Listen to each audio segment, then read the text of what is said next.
अवैध निर्माण हो रहा था, तो आज नगर पालिका की ओर से इसको तोड़ा जा रहा है। कितना अवैध निर्माण किया गया इसका? ये अभी चौथा फ्लोर है इसका, जो इसको तोड़ा जा रहा है। और इस तरीके के शहर में जितने भी अवैध निर्माण होंगे, चाहे वो प्राइवेट सेक्टर के हों, चाहे वो सरकारी सेक्टर। किस तरह से अवैध निर्माण किया गया था ये?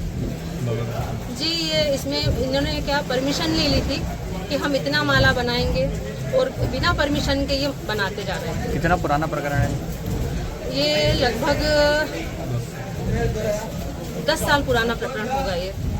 नीचे बेसमेंट में दुकानें टूटने का है। 2 दुकानें हैं बेसमेंट में भी, जिसको तोड़ा जाना है। कितना अमला लगभग लगा हुआ है? हमारा कम से कम 200 कर्मचारियों का अमला यहाँ पे लगा हुआ है। किस चीज़ से तोड़ा जा रहा है? ये हमारा घन, जिससे अंदर की दीवारें तोड़े जाएंगी। एक जो छत तोड़ने के लिए जो वाइब्रेशन से तोड़ा जाता है, उसको क्या बोलते हो, मशीन। पुलिस बल भी मौजूद है कितने? जी हाँ, हमारे साथ पुलिस बल भी मौजूद है, क्योंकि क्या है ना, देखिए, जनता की सुरक्षा भी बहुत ज़्यादा जरूरी है। क्योंकि ये अवैध निर्माण तोड़ने के साथ साथ अगर बीच में कोई किसी ने इरादा उत्पन्न किया, तो पुलिस प्रशासन भी हमारे साथ होना बहुत जरूरी है। तो प्रशासन भी हमारे साथ है। नगर पालिका द्वारा कार्रवाई की जा रही है इसमें, जो तो आपने कोर्ट में अपील की थी, उसके बाद आपकी अपील खारिज हो गई, आज कार्रवाई करें है क्या? कोर्ट में एक्चुअल में कोई डिसीजन नहीं हुआ, तोड़ने का आदेश कोर्ट ने नहीं दिया है, और नगर पालिका को अधिकार है नहीं तोड़ने का। एक्चुअल में अगर अब ये जो एक्स्ट्रा जो अतिरिक्त निर्माण हुआ है, वो परमिशन नहीं दी गई थी, ये सही बात है, इसमें कोई मैं नहीं बोलूँगा। और ये बना है 2023 में, 22 तक ये नहीं बना था, लेकिन छतें लीक कर रही थी कुछ हमारे नीचे वाली फ्लोर की, तो उसकी सेफ्टी के हिसाब से ये छत डाली गई थी। तो उसको अवैध में तो आता है, लेकिन डाला गया था सेफ्टी को। परमिशन के लिए बोला था, कंपाउंडिंग के लिए बोला था, नगर पालिका से संपर्क भी किया था, कई बार गए, लेकिन सुनवाई नहीं हुई। उसके बाद ये तोड़ने का आदेश दिए, लेकिन 11 तारीख को इन्होंने लेटर जारी किया। मेरे पास व्हाट्सएप से 12 तारीख को मेरे को मिला, और 12 तारीख को मेरे बड़े भाई साहब खत्म हो गए थे, तो उनका 13वीं करके मैं कल परसों 26 तारीख को शनिवार को आया। तो केस इन्हों के हमारे दोनों पार्टनरों ने यहाँ पे लगाया हुआ था कोर्ट में, लेकिन उसकी सुनवाई प्रॉपर ना होकर के डिसबैलेंस से कुछ ऐसा बता करके कि बैलेंस नहीं हो पा रहा है, और कोर्ट ने खारिज कर दिया। नोटिस काफ़ी लंबे समय से नगर पालिका ने जस्पा किया था यहाँ पर? नहीं, जस्पा अभी हुआ है ये 26 तारीख को।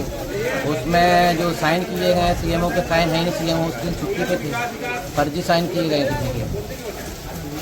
काफ़ी लंबे समय से उसका प्रकरण चलता है। प्रकरण खरीदे फरोख्त को लेकर? जी नहीं, खरीद फरोख्त तो वैलिड है, खरीद फरोख्त, क्योंकि आज तक अभी जैसे इतने समय से चल रहा, 10 साल हो गए, नगर पालिका आज भी उस चीज़ को नहीं कह पा रही। अगर खरीद फरोख्त गलत होती तो उसमें कुछ तो साक्ष्य लाती नगर पालिका। अब आगे आप क्या कदम उठाएंगे? आगे हमारा कोर्ट में लगा हुआ है, अपील कल लगा दी थी 3 बजे अर्जेंट हियरिंग में, लेकिन कल छुट्टी थी, तो डीजे साहब नहीं। पूर्व में जो अपील लगाई गई थी वो खारिज हो गई थी शनिवार के दिन। हाँ, ये 14 तारीख को हुई थी, खारिज की है। इस पर कुछ भी डिस्कशन मतलब या जो होना चाहिए था डिसीजन, फाइनल डिसीजन नहीं हुआ, खारिज होना। आपका नाम और संबंध, इसकी प्रॉपर्टी से आपका संबंध? जी, मेरा नाम हरीशचंद्र विश्वारी है, मैं तीसरा पार्टनर हूँ इस बिल्डिंग में।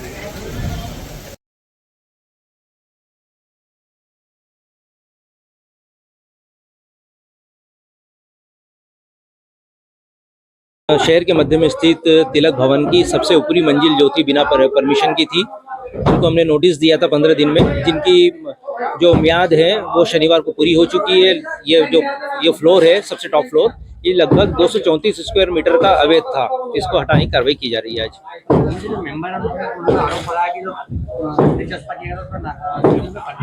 नहीं, मैंने 15 दिन पूर्व जो 11 जुलाई को किया था उसमें मेरे हस्ताक्षर थे। हमारे कार्यालयीन व्यवस्था में जो नोटिस देने की या कोई कागजों पर साइन करने की एक परंपरा होती है, उसके लिए लिंक अधिकारी नियुक्त किए जाते हैं। तो हमारे यहाँ लिंक अधिकारी नियुक्त किए गए हैं, फर्जी साइन नहीं है।